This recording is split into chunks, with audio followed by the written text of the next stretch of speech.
All right, greetings, everyone. Coming to you a day behind this week as I was out of the country at a wedding. Got back last night, Monday. So, just trying to get caught up on stuff here, and I still have to do this video, post it. The notes are up, the prompt's up. I squashed both of these readings together because they're both short and they go together really well, and the Fogg stuff we can get through really quick.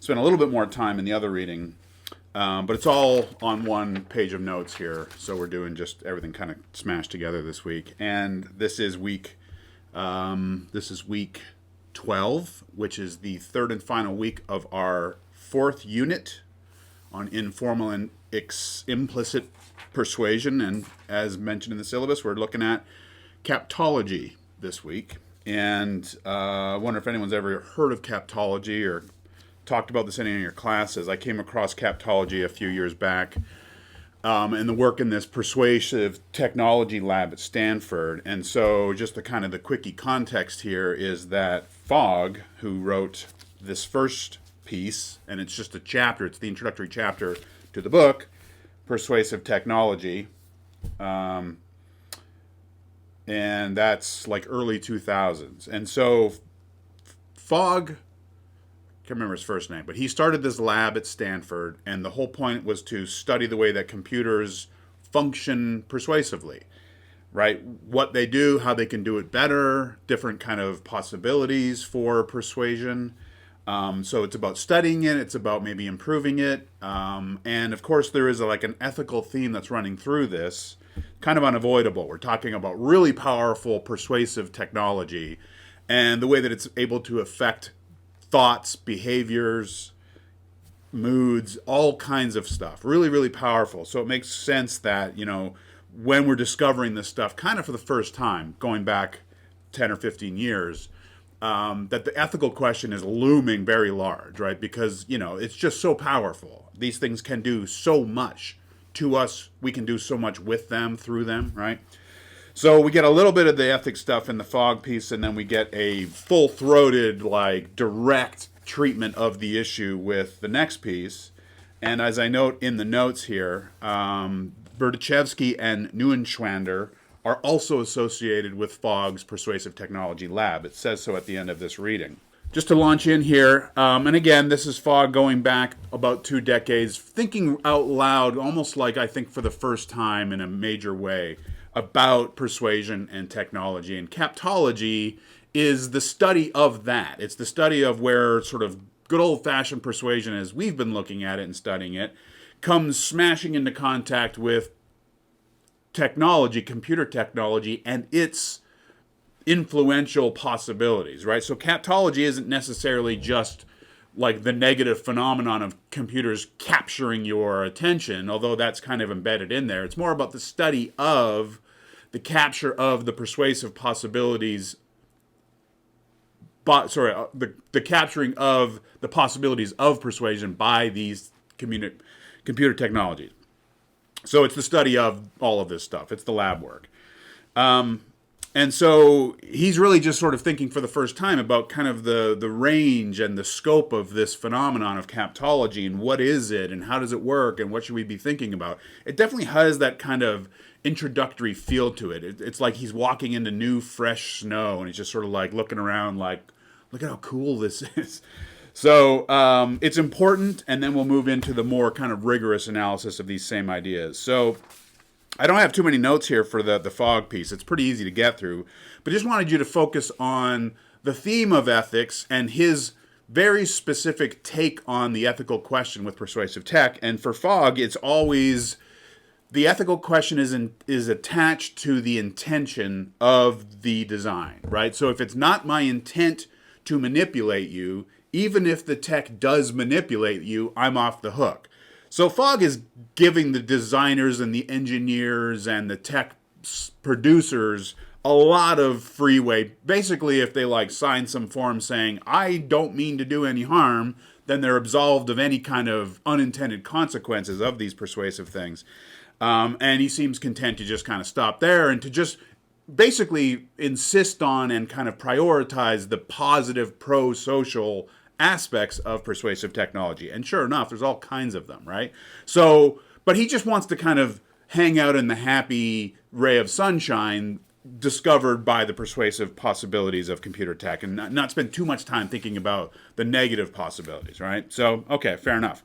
So he starts off by noting that persuasive tech is increasingly a part of everyday life. That phrase, everyday life, so the third line in, they've become more persuasive by design. So tech, personal tech, wearable tech, computing-driven tech, increasingly designed to exert some kind of influence on users, wearers, adopters, whatever, right? So we need to be thinking about persuasion because it's so much a part of like what is being built into these devices themselves. Today, computers are taking on a variety of roles, including roles traditionally were filled, this is interesting, traditionally filled by teachers, coaches, clergy, therapists, doctors.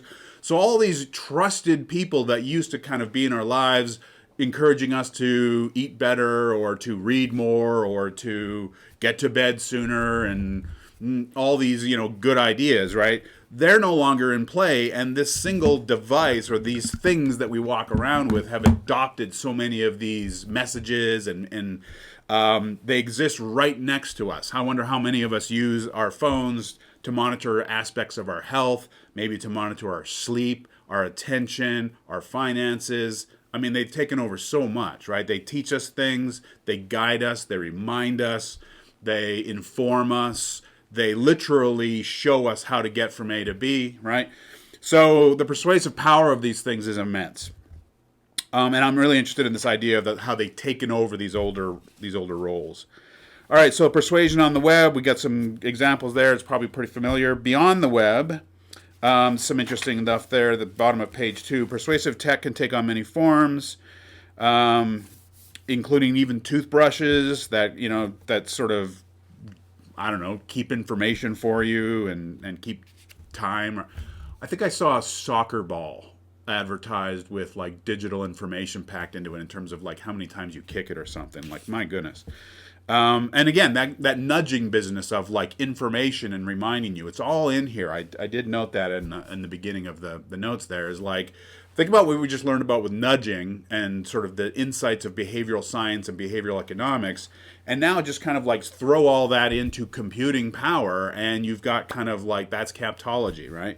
So there's a ton of overlap between these kind of two schools of thought. Yes, more examples on page 3 about like the domain. We've got commerce, we've got education, safety, environmental, this and that. And all of the action words in the right column. Persuaders uses to buy more books, engage in activities, avoid. So that's a refraining. That's a kind of turning away from. But all of these domains and all of the persuasive intentions are meant to get us to do something more or to do it less, to kind of lean further in or to lean further out. But either way, we're getting kind of yanked in different directions by the tech. So for students of this stuff, on page 4 at the bottom there, we got another list of like, why is this good to study? What's worth doing this? I should steal this and put it into the syllabus for next time, right? It's like, well, you can recognize when this stuff's when it's operating on you, when it's happening to you. And you can sort of spot the systems. You can spot the persuasive dimensions of some kind of technology or some phenomenon. So you can understand the dynamics behind the persuasive elements in websites and other products. You can identify new opportunities. Now if you're moving into the more like creative producing side of things, maybe it can help you see areas that require better, maybe more helpful, more pro-social, or maybe just more pro-business, whatever, opportunities for Captology. I still remember when the internet was like first of a thing that everyone was doing. Pop-up ads were like everything. I actually do believe that pop-up ads still more or less exist. Then we built in pop-up blockers. You might not even have memory of this, but pop-ups is you go to a website and pop, all these ads would just pop up on your screen because, of course, what are you trying to do? You're trying to arrest the attention of the user. Pop, pop, pop. But it became so obnoxious that you couldn't actually get to the stuff you were trying to look for. So then we had the pop-up blocker, the ad blocker. And now we have this kind of behind-the-scenes war going on between the ad firms and the software blocking engineers and the users constantly just trying to like surf the web, getting past all this stuff flying up at us. If you've looked up a recipe lately, anyone done this? Like, oh, there's a good fall dessert recipe for the holidays, and you go to some blogger's page and you try to find it. And this is worse when you're on your phone. You have to scroll. The whole thing is just riddled with ads everywhere, and it's so obnoxious. And so they're trying to, again, get your attention, persuade you to do this, go over there. And so I think we're probably pretty familiar with it, but it seems like there's always this kind of battle, this contest going on for our attention between the ad sort of side of things and the consumer designer type people who are like trying to help users and people to just kind of like do what they need to do without being constantly bombarded with this stuff. Captology explained on the next page on 5 there. So you can see the huge overlap between computing and persuasion. Captology wants to understand those connections. And then he gets into the advantages that Captology or persuasive tech has over traditional media. The interactive thing's quite interesting. Right now I'm talking into a camera on a computer, and it's working with me essentially. Like even the lights of the screen kind of go up and down with what it senses in the environment in terms of the ambient light. So the computer is different from an old book, or it's different from an old, an ad that you would watch on television. It's engaging with me. It's grabbing feedback and sensory information from all kinds of different sources, whether it be light, whether it be stuff that I'm doing. And there's always this kind of feedback thing that's going on. So that's like the massive, huge advantage that computers have over traditional media, is that they can interact essentially, right? And they interact because they get information in real time on what you're doing. And so the feedback loops, like a newspaper can engage in a feedback loop. It's just a much slower one, right? It's like, oh, we've got information about who's reading our ads, or how many people, or which type of person is reading our ads, and we can make adjustments. It just might take months in the case of older media, whereas now it's all happening automatically on the fly, and so it's just loop. All right, and then the advantages that computer tech has over humans, also really interesting and good. But note, as we will see with the next reading, that pretty much all of these advantages are ones that the next reading will suggest are non-equivalent, right? They're very concerned with, we should not design it if, in designing it, we think to ourselves, would I want this done to me? Would I want this done to my family members, my kids, my wife? Do I want this persuasive power yielded on the people I care about, including myself? And if not, then we ought not design it, right? Now, all of the advantages that Fogg is listing are probably ones that we might not love having sway and influence over the people we love and ourselves, and yet he's content to let it roll because isn't it exciting what we can do with computers? But these 6 things that mentioned on 6 are really cool. They're interesting. They're relevant. They do explain why persuasive tech has become so powerful and so ubiquitous. Well, ubiquity is part of it.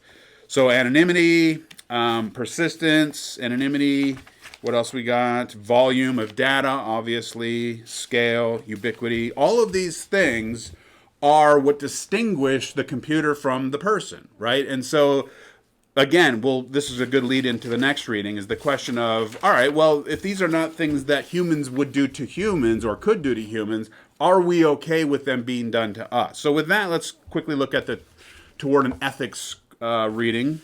So yeah, the graphic on the second page there is useful as a good kind of starting point. But again, the theme of equivalence is all throughout there. Number 1, the intended outcome of any persuasive tech should never be one that would be deemed unethical if the persuasion were undertaken without the technology, or if the outcome occurred independently of persuasion. So basically, we shouldn't do it with computers if we wouldn't do it not with computers.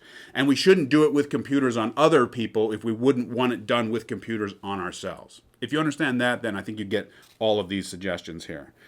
Now, it goes quickly on, they go quickly on the same page at the second last paragraph on the right there. They quickly go through 3 different ethical kind of systems that one could look at. Deontological, act-based utilitarianism, and then finally rules-based utilitarianism, which is the one that they say their principles are grounded in, a rule-based approach. So it says at the bottom of that second last paragraph, a comfortable middle ground is rule-based utilitarianism in which we stipulate ethical rules only if always following them results in more compelling benefits. So the point there is consistency, right? It's worth following if when you follow it consistently, you get the good result, which means that the rule's a good one inherently, right? So that's all cool. The stuff that I like the most in this reading is how they think about the question of responsibility. So that gets on number 4 and like 5 on the notes here, which is 53-ish in the reading. And they talk about responsibility as being shared by both the persuader and the persuaded. So if we start off with the notion that human beings do have some measure of volition, some measure of free will. We have desires, we act on our desires. It is my desire to persuade you to do this. Okay, here I go. It is your desire to engage the thing that I'm offering you or to refuse to do it. So you listen and adopt, or you turn away and say, no, thank you, I'm off, right? And that's a classic kind of persuasive transaction, even if it fails, is this is me trying to persuade you, that is you saying yes or no, essentially, and there we go. Now, the point that the authors are making is because we are kind of volitionally participating in an effort to persuade ourselves, right? Even if, like, I'm walking through the mall doing some shopping last week, and of course you get the people coming up to you, hey, can I ask you a question? Hey, you know what's going on. You know they're trying to persuade you of something, trying to sell you something. And so usually, almost always, I just say, no, thank you, I'm in a hurry, I'm not interested, whatever, and off I go. And so of my own free will, I just say, no, thank you, and they say, okay, have a nice day. That's sort of what we're talking about here. I could stop and say, you know what, that looks interesting, and I am looking for Christmas gifts, so let me go ahead and step into this persuasive engagement. I might not ultimately walk away with the thing, but I'm at least sort of choosing to expose myself to the effort, right? Now, so therefore, the authors are saying that means that if I do walk away with whatever, the product, the thing that's being sold, we are both now kind of culpable for that persuasive outcome, right? We're both involved in it, the persuader and the persuaded. Now, that works in an interesting way when you're thinking about the technology, or when you're thinking about when technology or when persuasion goes poorly, right?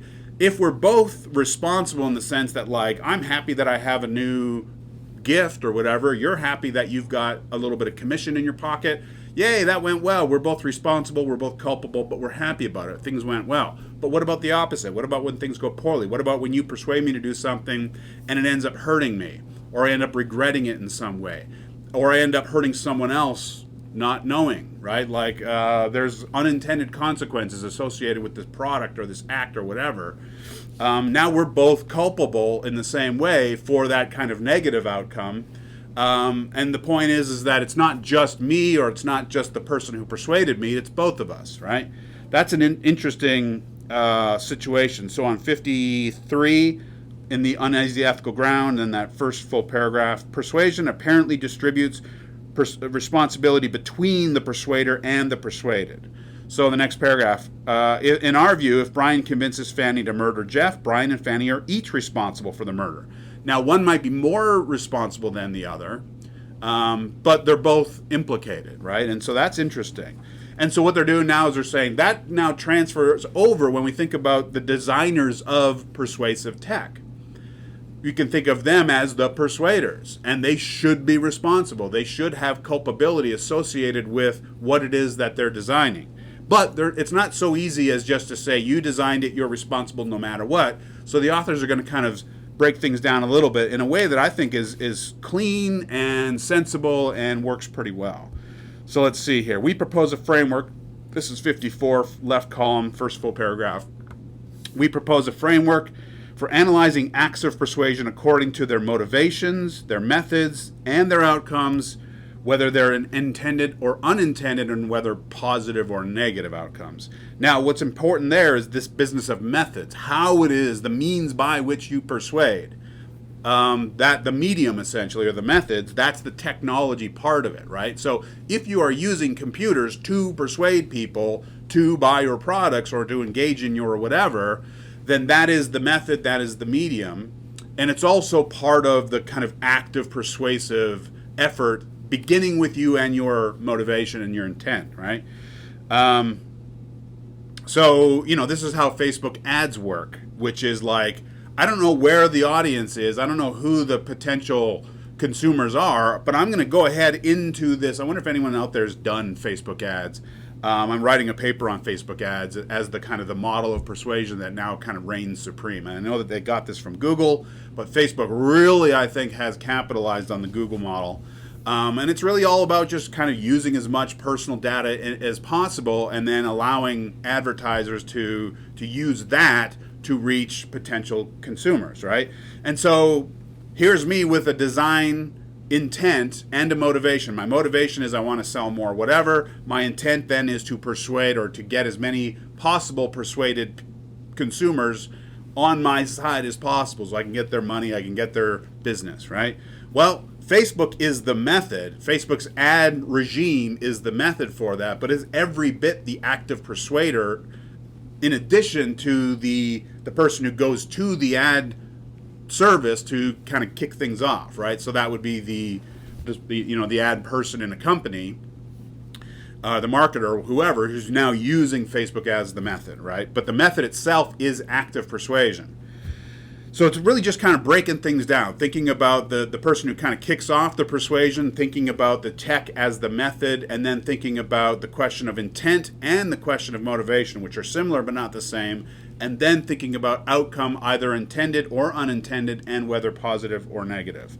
And that pretty much covers the range of considerations when thinking about persuasive tech and how it works kind of in both directions. Yeah. So we're around 6, 7, 8 here on the notes. So that graph on page 55 I think is quite good because it's laying out all the possible scenarios, right? So we got outcome, and we've got the designer, and we've got intended, we've got unintended, and we've got positive, and we've got negative. And this question of, is it ethical, is it unethical? It's still pretty clean, but it breaks things up in enough boxes, I think, that you're covering sort of most of the scenarios.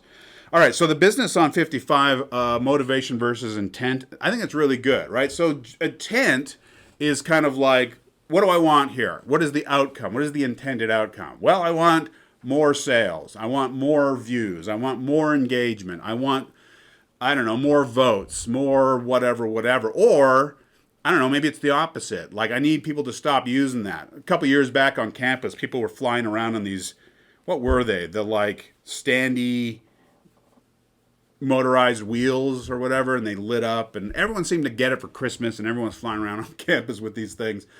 But the university had to start sending out some messaging to get people to stop doing it because apparently they were exploding. It was like a hovercraft, a hoverboard or something like this. These things were catching fire, and they were like a public safety hazard. So the university had to keep sending out these reminders. So yeah, you can persuade to stop, right? To cease action.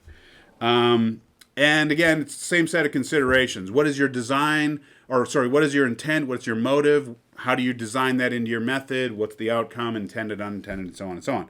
The motivation versus intent thing is interesting because the intent is I want more of something or I want less of something. I want them to stop doing something. I want to start doing something. I think intention is simpler in terms of possibilities. There's this or there's this. But motivations can be seemingly infinite, right? So you can have a bad intent with a good motivation, or you can have a good motivation or a bad motivation with a good intent. Essentially, they don't line up. So the intent is the outcome you're looking for, and the motivation is the why. So intent is more of the what, and the motivation is the why. Why do you want this? You can be motivated in all kinds of different ways, but it's important, right? And so if your motivation is to help someone, this is getting back to Fogg, right? If I want to help someone. I want to make information more accessible. I want to make health information more accessible. That's my motive. And so therefore my intent is to, get you to sign up for some program. Now, along the way, you might be asked to give up some really sensitive personal information, and that's bad and unethical. And if it was my motivation was good and my intent was good, But let's see, where does that fall? Outcome, ethical, praiseworthy, reasonably predictable. I think if the outcome is intended and it was ethical and praiseworthy, then you're fine, right? But anyway, it allows you to kind of like break things down and look at it bit by bit, and you can get a better sense of like, are we dealing with unethical tech? Is it sort of really badly ethical? Is it not so terrible ethical, right?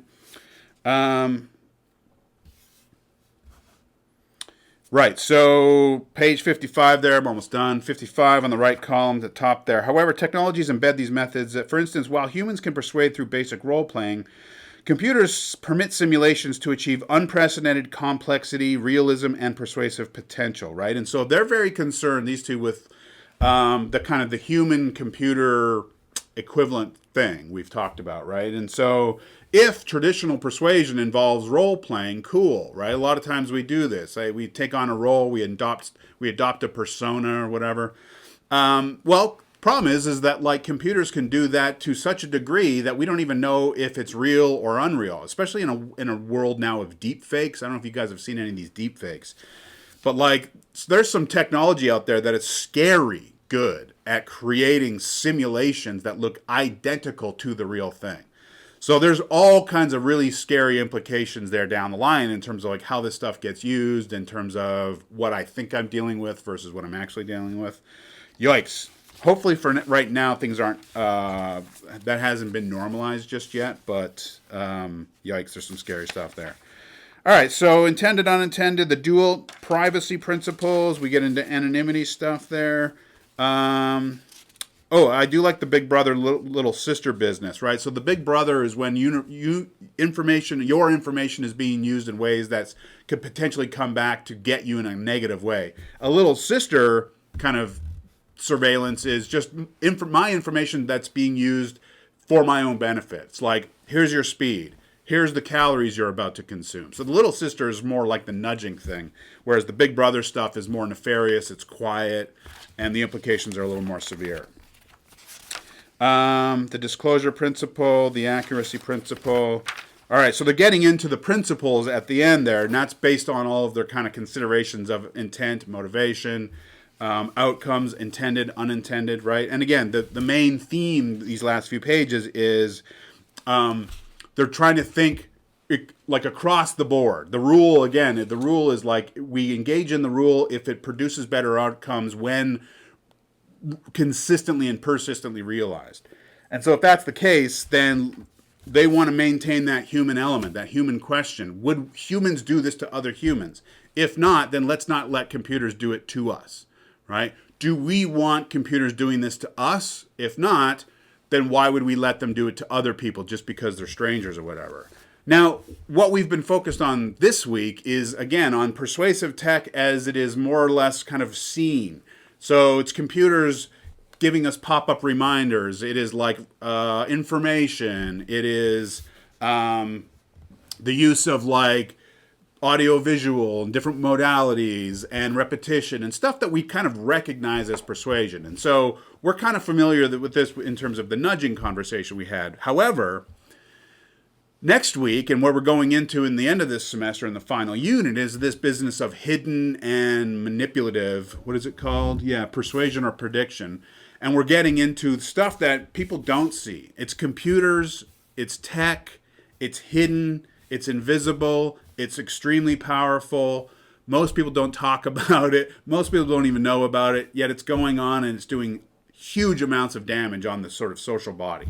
So that's where we're ending this semester. So this week, we're just kind of getting a little taste of the kind of the ways that computers and computing tech can move us around, can move our thoughts, can move our behaviors, can get us engaged, increase our engagement, decrease our engagement. And then where we transition into the end of the semester is the more kind of sinister, nefarious aspects of this stuff. Because let's face it, this is the whole game right now in terms of how we live our lives and what